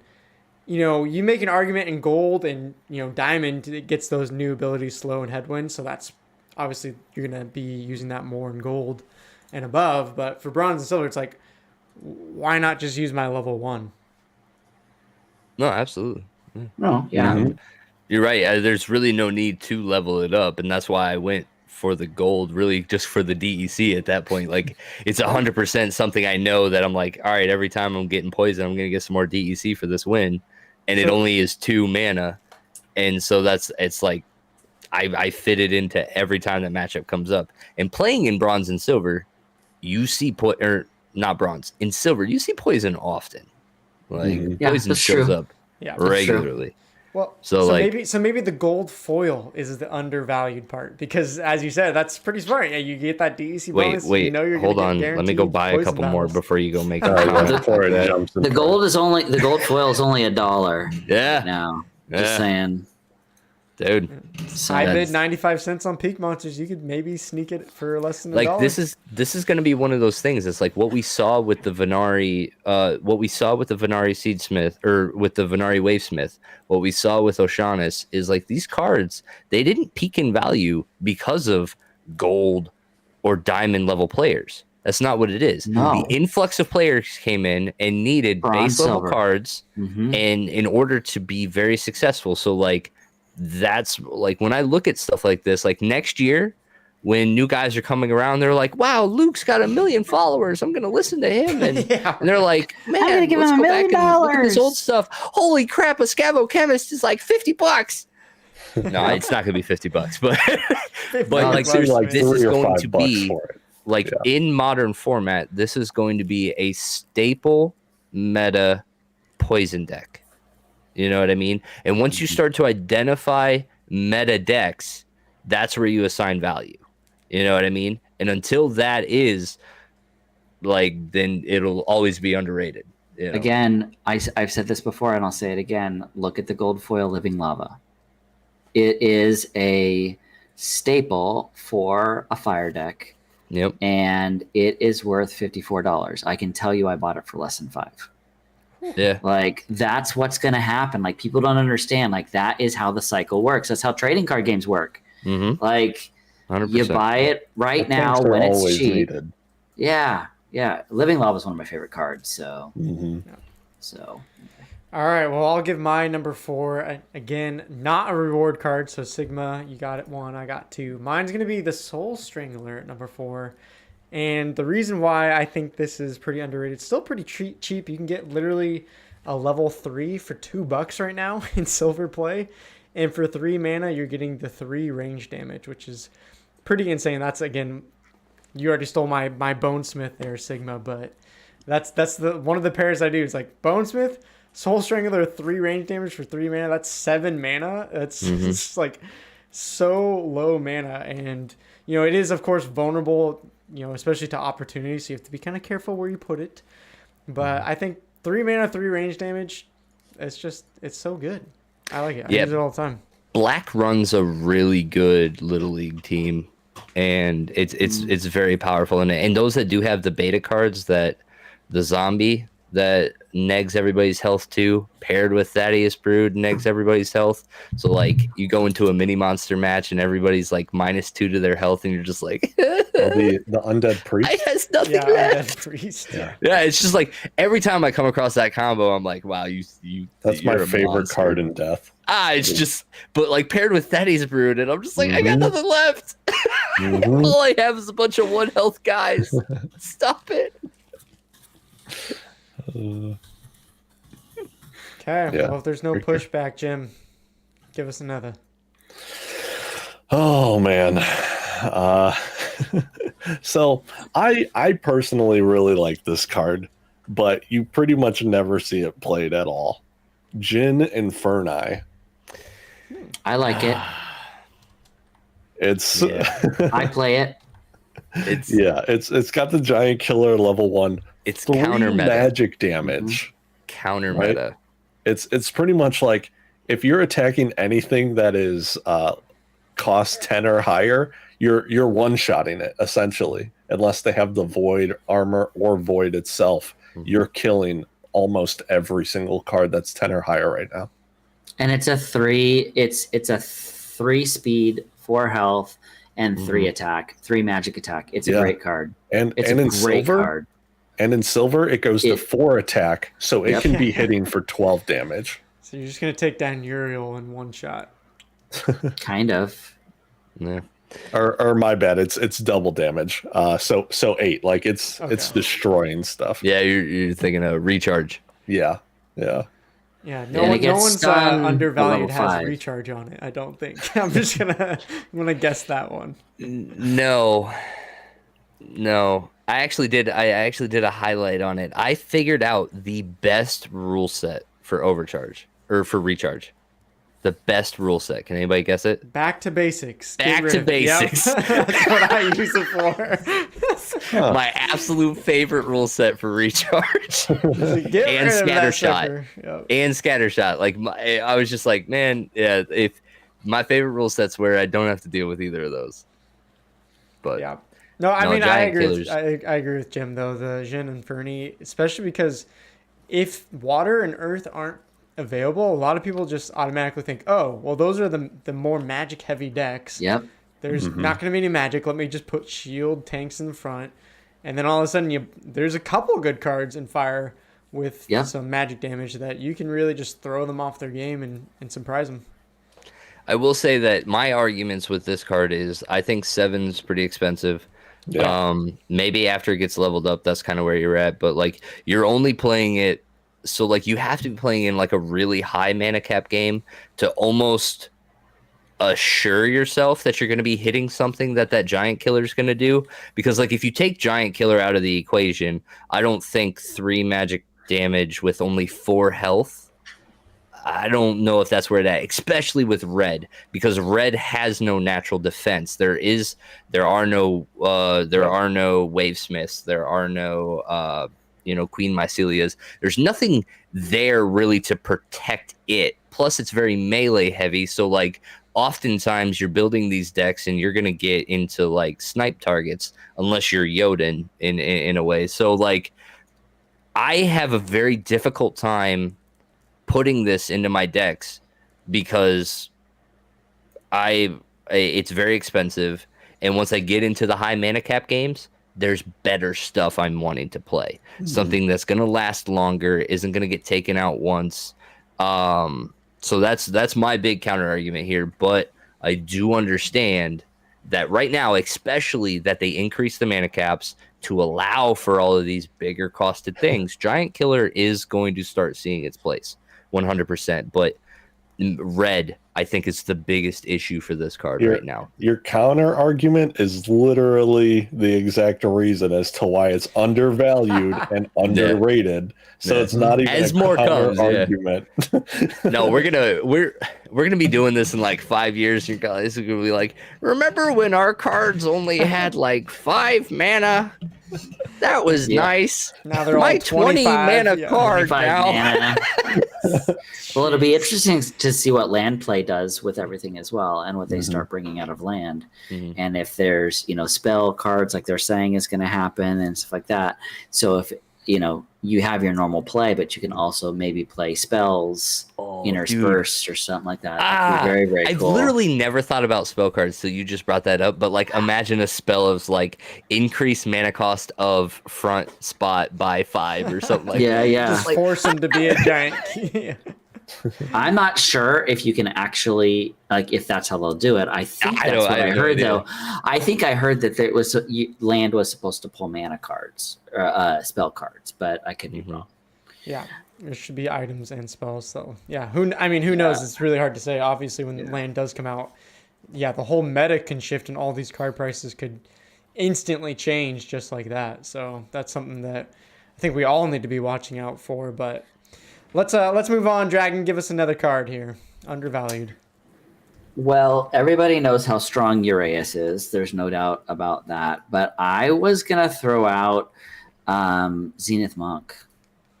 I just feel that's on my list. I love that card. Scratch that off. I feel like Zenith Monk, especially level 2 with the heal, put him right up front. Yeah, it's a bronze healer. Like, very few bronze healers, and especially for that price. And 4 cost, like Little I was League. thinking, Sign me up. Zenith Monk is very, and you don't see a lot of people playing it, which is very interesting.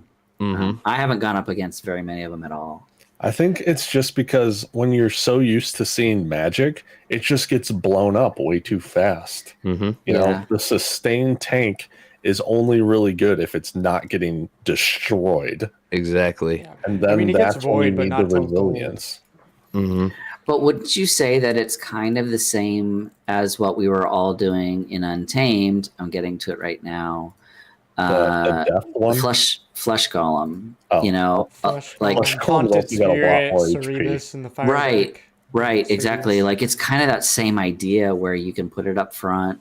Yeah, it's not going to last forever, but it's still going to be strong enough that you're going to be able to do some good stuff with it. Yeah, I think Flesh Golem had more HP. The black one had more HP, and that's honestly its only downside in my Black mind. one had 7 HP at level 1.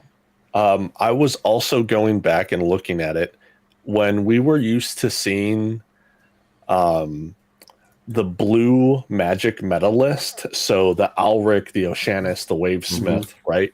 The only thing that was, if you didn't have all your cards leveled up, the only thing that was dealing 3 damage was the Oceanus.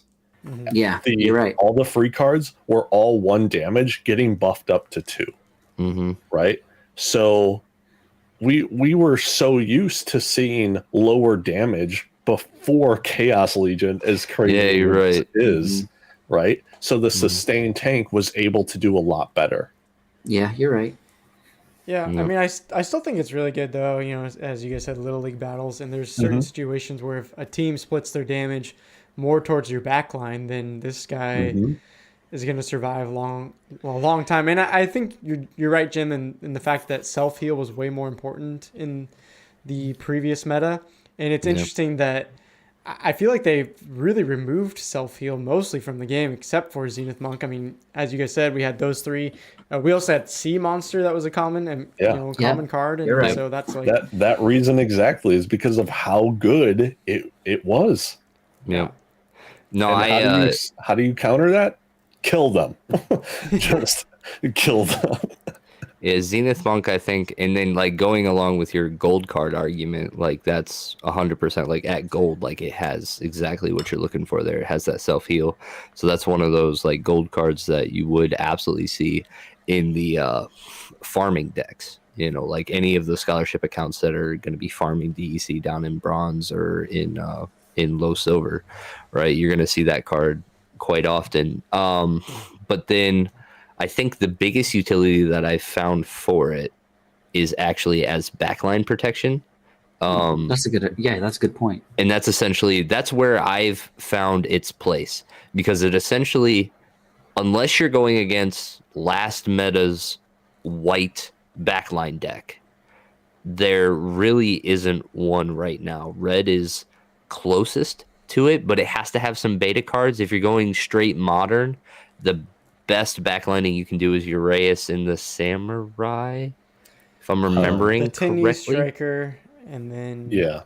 you can also still throw in Sandworm, but that's a lot of mana. And so like straight modern format, I don't think it's backline heavy, which I think you mentioned previously when we were talking about Isa. So like if I know that like I can throw that thing in the back and just have it protect me, plus talking about switching the mindset from a sustain tank in the very beginning to a late game tank.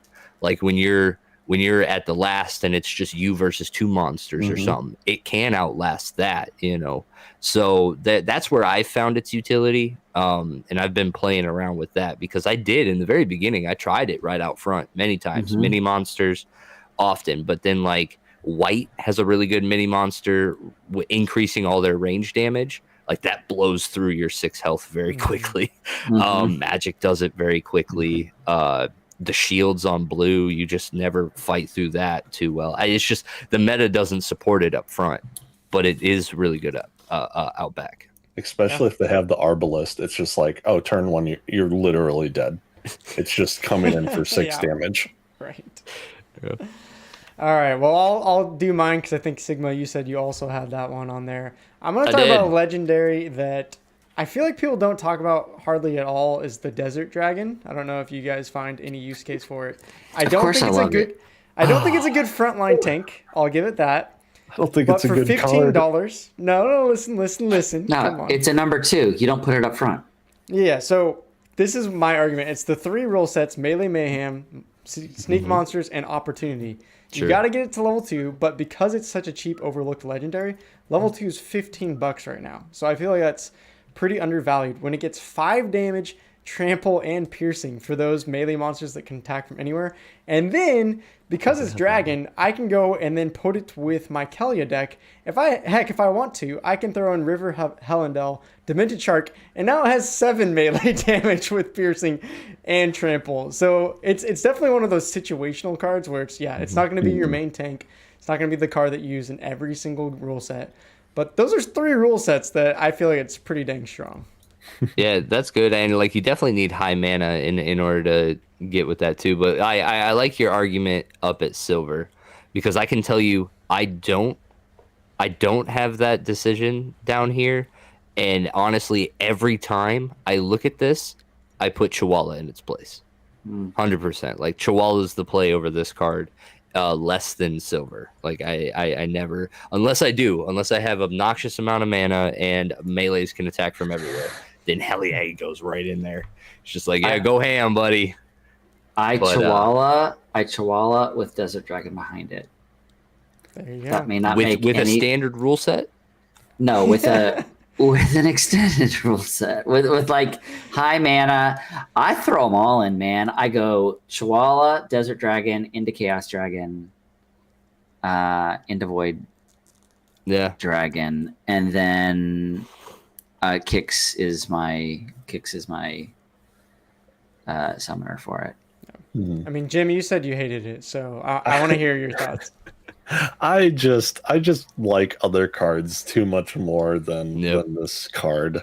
But that's why I think it's undervalued because it's $5, as a legendary. So I do think you're right at that point because since I hate it, I think it's a bad card. It's underrated, undervalued. But one thing I wanted to throw in there as well. So like you were saying, depending on the rule set, right? When he's able to attack from the secondary lineup or even further back. So the thing I was thinking about was you're able to get around camouflage with trample if he has sneak. So if they put their camouflage unit all the way at the back and you have it to where this guy kills the sneak target who's now right in front of it, trample now states attack the monster behind them. It is not exact target. So now the effect goes through of trample is killing their camouflage unit. If you guys did not know that. I didn't know that. Yeah, side question to that, does scatter hit camouflage? I don't know. Because like same logic there. If we're using the doesn't target, right, which is very much normal, like normal TCG rules, like this is absolutely something that comes up regularly in a lot of trading card games. The difference between random targets, targeting, and all of that. So I would be very interested to find out if Scattershot hits camouflage. I don't feel like I've ever seen it happen. I've never watched it. Yeah, so I can't say. So very rarely do I bust out my Chaos Dragon. Yeah. Oh, really? And then very rarely is my Chaos Dragon going against the And then camouflage. also his Love blast it. would obviously hit the camouflage. Yeah, the blast Yes, does yes. for sure. Yeah. Mhm. So here's very interesting. If you look at the regular card cost, Desert Dragon's at $5, Void Dragon is at $5.10. But if you look at the gold foils, the Void Dragon is at $108 and the Desert Dragon is at $118. Okay. Yeah. I find that to be very interesting. And there's 12 Void Dragons versus 9 Desert Dragons that are gold, but still, I find it very interesting to see that those numbers flip there. And I love playing Chaos Dragon. It's one of my favorite To be cards. honest, the stat increase on the Void Dragon Is is good. terrible. It's just an HP. Yeah. Ew. It didn't get a level new 3. stat. It didn't get a new ability. Yeah. Let me see. I think that's why it's probably pretty cheap. Did it go By from a the way, 157 to a 158? Chat just came in and said scatter hits camo. My Bilshka got Okay. hit by poison shooter. So Okay. Yeah. according to chat, we are confirmed. 1-5. Yeah.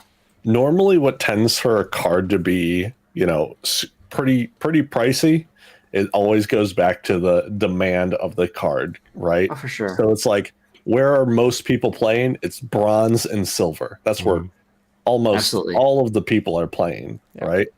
So if a card is really great at 1 BCX or, at that level 2 mark, depending on if it goes up to level 4 or 5 for commons, whatever it is, that will always make it to where a card will be way more expensive.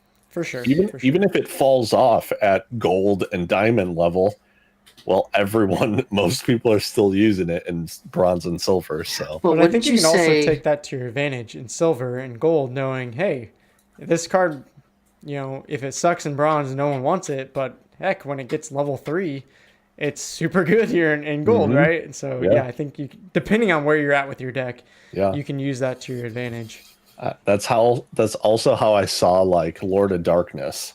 It's like, okay, he's okay in bronze and silver. Once he hits gold, he is a monster. And then at diamond, it's like, holy cow, this card is amazing. The meta just that's what's so great about this game is the meta completely shifts based on what rank you're playing at, because it just unlocks a whole bunch more abilities, and also the game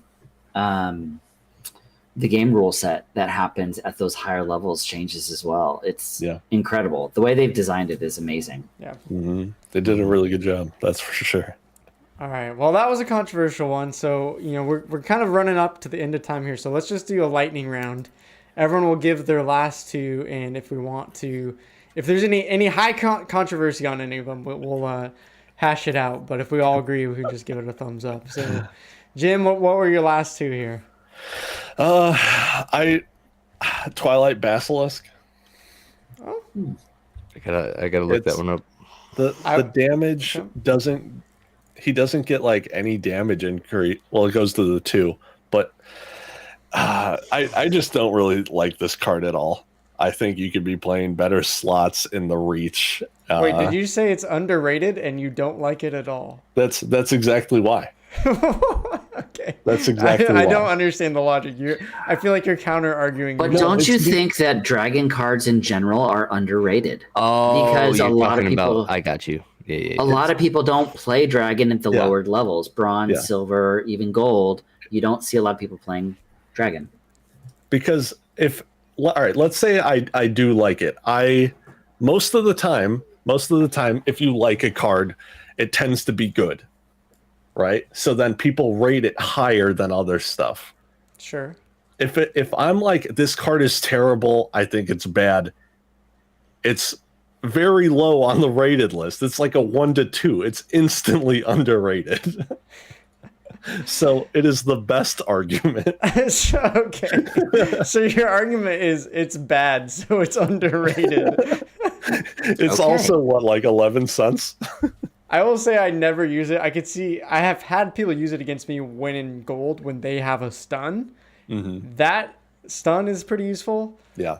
Other than that, I don't see. Yeah, much use I case. really like it once you get to gold and you have the stun. I think the card is then phenomenal. Sure. Yeah. Okay. What's your second one? I don't have a second one. Your top 5 finishes with number 4. All right. Sounds good. Last Dragon. Give us 2 more if you got them. Jin Biljka. Jin Biljka. Super undervalued. Very undervalued. Monster cannot be targeted for attacks unless it's in first position. So if it gets boosted or anything else like that, all of a sudden you got really, really, really strong card that you can put in the back line and it can never be targeted. You can put it in the back. Scatter shot. Chaos Dragon blast damage. Shabam! And I'm gonna say a little bit of maybe a little bit of controversy. I think that the Fiends are very underrated. I use them all the time. I know they're expensive. But I think that the Fiends do bring, especially to the lower levels, to like if you've got it in bronze, silver, I think that it brings a lot to the table, just like chicken. You can use it as fodder. I think they're underpriced, right? Because how many of us are actually leveling these things up? Unless you're going to diamond and above, why would you ever level these cards? Well, and that's kind of essentially why the price is where it's at too, is because there is no upward demand. Like you can literally play the 1 BCX all the way up until you get to champion, right? So it's going to be like a year or two till I need to level that up. And so I agree that it's 100% like these are chickens. 100% chicken had value in the last meta because a 0 cost card is always broken. Yep. Always. You can always slam it into stuff. Now it's very frustrating when you have a no neutral quest and you keep forgetting and you keep throwing your chicken in there anyway. At the back? Yeah, that's awesome. Yeah, it's very frustrating when that happens.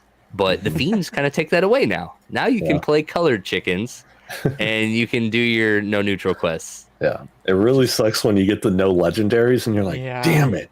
Damn it. Like, I'm gonna play my 0 mana. Oh, no, I'm not. And again, to give you perspective, the chicken is $23.80 right now, just for what's the supply on a chicken though? Like how many chickens are currently in it's circulation? Also a neutral too, so you have to take that into factor when 101 right now. On the market, I was just more talking circulation, 27,450. Because you have to buy essentially all 6 Fiends to equal 1 chicken. Isn't that to have the utility of 1 chicken? Dragon doesn't have 1. Yeah, I will say though, you're right. The Fiends are 100% better than the chickens though, because every single one of them has a melee attack, and so like when we go back to that like melee attack from everywhere now, like. I believe chicken gets it at level 3 though. Yeah, no one can afford that. Jim, come on, Jim. Come on. Get out of here. He's like, oh yeah, I bought my gold foil chicken last week. It's cool, guys. You should get it. All right. Well, I think we all agree there. Sigma, you want to give us your last 2 if you got them? I will give you radiated here. Yeah, let me see. Oh, I know where you're going. The Brute or Scorcher? Radiated Scorcher. Oh, that guy. I absolutely love this card. It's a 1 cost, 1/2, 1/2 melee for red. But at level 3, it gets shatter. And so the interesting part about this is one of those like when you get into the right rule sets, like you can put this thing somewhere and it can really start to like it can do extra work that you normally wouldn't get out of a 1 cost creature. Breaking a shield on something. Where do you put it? Up front? Well, so there's actually been one time where like I knew I was going into a red mirror and we were playing shielded. I'm pretty sure that's what it was. And so I absolutely put it in the front line because my normal tank has a 1 speed. So, and the normal red stuff is 1 speed. So I kind of knew it was going to stick around for a while. And so I got that first hit in, shattered his shield, and I want to say it was a Grum. But like real specific in that. But like when you go like melee only or backline attacking, like having this 1 cost thing that also breaks a shield is amazing because oftentimes you're dealing with people that are like, I think what's that green shielded, the green shielded. The green tank with shit. Yeah. But he's the one that has shield too. The infantry Yeah. on Yep. the green deck is Oh, yeah. Mycelic Yeah, the infantry. Mycelic Mycelic infantry. infantry. Oftentimes, in like in your like that's like an anti-sneak play is when you've got like the sneak only rule set. They'll throw that in the back, and it's just it helps breaking through these shields. Makes sense, yeah. And so I absolutely love it on a one cost with specific rule sets. You can just absolutely throw it in there. And then my other one is kind of a combo because I absolutely love this combo, but I don't see it played often. It's the Legionnaire with River Hellendale. I like in the lower leagues that wrecks. That absolutely wrecks. Like at novice, like no nothing. Oh, yeah, 'cause it has that the is void a armor. tank that refreshes for another 10 health or something. I gotta look at this It again. has 6 health. Well, yeah. Level Well, it's 1, how 6 much- health, how much 8 armor? Then how Oh much? yeah, so it'd go shield? to 9. Once it comes back, it has 9 HP. Yeah. So yeah, the River Hallandale would give it a. Where are we at here? There we are. Yeah, so it's got 8 shield and 6 health, but because it's got that void armor, that's essentially 14 health. 100%. There's no way around it. That's 14 health. Then we throw the Kalia on top of it. One more armor. Yeah, so then it's 16 health, and then when that thing comes back, yeah, you got to go through all that shield again. Like Yeah. it's the ultimate, like, you know, when you resurrect something, like this is the perfect card to resurrect, and this is something that I only saw in the novice and the bronze tournaments. The first good. time I went against this, I was like, GG, buddy. I Like, gotta say, can't- I have a bad taste for that exact reason because I have a grudge match against Game Boy Alley now, the Twitch streamer, and one of the times I went up, like we've only gone up, like, I think in tournaments like 3 times, and that was the same move he pulled out on me, Legionnaire, River Dude, Hellendale. and it's something that like it's happened to me twice, and it's still not something that I've put into my own like weapons bag. You know, I still don't pull this. Like every time it happens to me, it's like brand new again. I'm like, oh yeah, this right. darn it. Because it's not often that you see it, but when No, you do no, see it, it's- you're like, it's- oh, that's freaking genius. Mm-hmm. You could also do it with the High Priest Darius or Darius. Yep. Yeah, and then that's if you have- that's the beautiful thing about the Legionnaires. The Legionnaire's neutral. yeah. So like it can find itself into many different like combos where that resurrect is a thing. Hell, we've got the white there's the white summoner that does it, right? He's got the resurrect and the triage. Yeah. So And like that then Peak Rider gives +3 armor. That's a lot. All right. So yeah, that's I don't see it good enough. picks. It's a really cheap legendary. It's far down the list. Nobody plays it outside of that combo. So Yeah, I like the Legionnaire a lot. I play the Legionnaire quite a bit, especially in brawls. Oh, And I Chancius also has repair. Brawls, Yeah, well, that's just rude. right? Chancy, Yeah, no, I mean those are Legionnaire good picks. sitting Those are in a good tree. picks for sure. I'll give my last 2 just to round it out here. I think it's hard to say it's undervalued and underrated. I was kind of debating because it's the 3rd most expensive common in the Chaos Legion set, but I feel like Supply Runner with the swiftness ability at a silver level, like you rarely see swiftness in silver bronze. Like that's mostly a gold ability, and I feel like, and speed is just so important in this game for every single thing. And I just feel like if you don't have a level 5 supply runner and you do have silver level summoners, like what are you doing? Like go out. You If need you to add play it to your Salone, team. you play this card 100%. Yeah, Yeah, I and mean, it's you're right. funny because outside of Silver, that's one of Sloane's biggest downfalls. Is like all of her best range attackers are actually in that they're like 2 speed. All of them, they're right at that 2 speed, and that's not fast enough, you know. So like getting that swiftness on them really does push that deck. Yep. So that was my second to last one. My last one, again, I hesitate to use the word undervalued, but I feel like still I don't see people talk about Quicks enough as a viable summoner. When you I can think it's go great. and get this, level 2 and unlock max silver level cards for any of your decks, essentially, if you're using Dragon and that's available. And then the same thing for gold.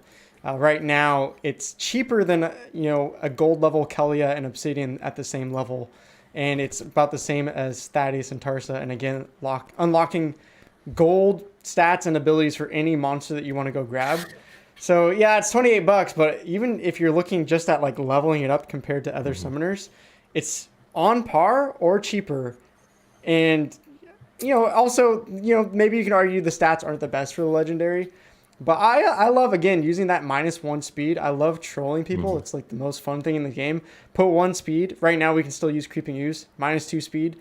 Throw in the back Jira and Water team. You can literally nerf their whole team to 1 speed. Put the supply runner in. I mean, it's ridiculous. I don't do it that often, but I love making people miss and just making them feel bad. So that's my last one. I love playing Dragon decks. I think Quicks is. I agree with that 100%. It's a great card. I think it's the Diamond Dragon that also has slow on it. So yes, that was I picked him up when he was like $50.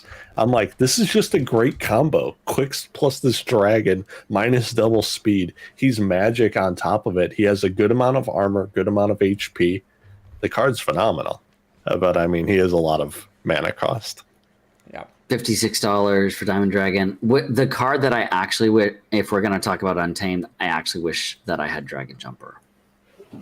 That's an $80 card though for one. So, but he gets ridiculous at level 2 with Snare as well. Mm-hmm. So you got Fly, Opportunity, that card's and Snare. phenomenal. It's an absolutely incredible card. Well, that's all we have time for today. So one last round. Just tell people where they can follow you if they want to continue getting to know you, see your Splinterlands journey.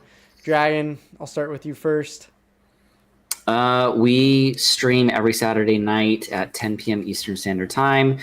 Look in the Discord, in the Splinterlands Discord, because we have the weekend challenge, and we'd love all of you guys to join. And if either of you guys, Jim or Sigma, if you'd like to join us tomorrow, on Saturday night, let me know.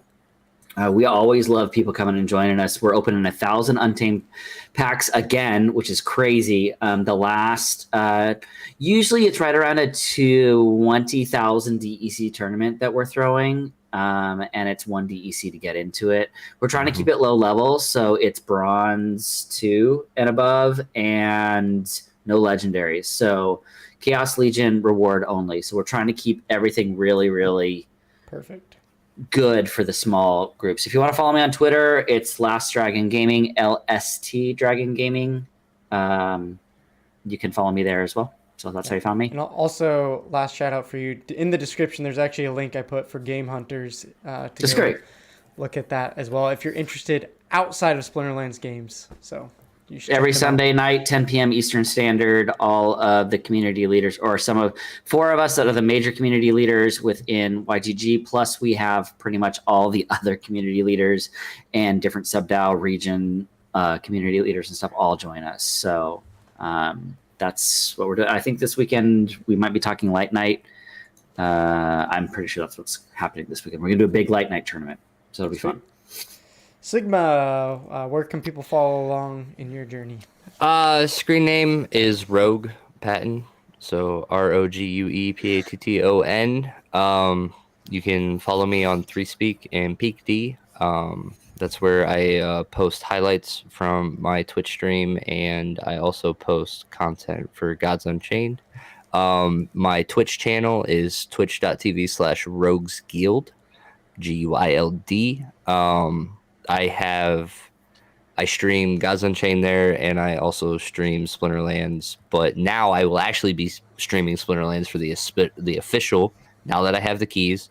And so if you guys want to come out, hang out, it'll be every Monday night, 8 p.m. to 10 p.m. Eastern Standard Time. I will be your Splinterlands DJ for that evening. And then, yeah, I focus in silver and bronze and competitive grind. So. There you go. Sweet. Well, thanks for joining, Jim. Last but not least. You guys can find me on Twitch, Instagram, Twitter, Christians Mingle, OnlyFans soon. at Jim Morgan. Awesome. At That's awesome. Jim Morgan HNH. You gotta please those. You gotta please those OnlyFans. And All on Christian Mingle. Yeah. While on Christian Mingle, yeah, it's cool. Very And, progressive. Very progressive. And if you guys are interested in tabletop gaming, I also make YouTube content for that. So board games, card games, minis, stuff along those lines. And that's Hobbies and Happiness on YouTube. Well, thank you guys for being here. We'll shout out Mum, saying Mum and Nardian are going live here right after the stream, or maybe in an hour. So, no, actually at the top hour. So if you guys want to go jump into another Splinterland stream, go check them out on Twitch, Nardian. And thank you 3 for being here. Thank you chat for staying along, or if you're listening to it, the replay later down the road. We appreciate you guys. Please check out all 3 of these amazing creators and Splinterland players, and we'll see you guys next time. Take care.